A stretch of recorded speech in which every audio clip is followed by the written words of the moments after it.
In this video, I'm gonna be walking through how to check Facebook login details.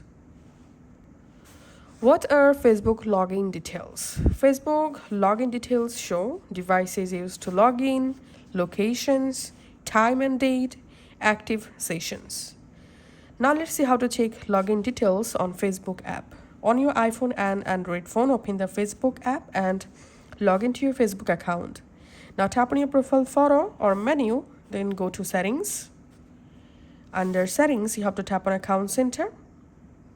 Under account center, tap on password and security.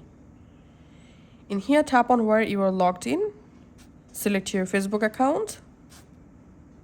And here, now you'll see all devices and locations where your Facebook account is currently logged in. Also, the date and time include, just like this. If you want to remove any device from your account, just tap on select devices to log out and then select those devices you want to remove from your account, then tap on log out.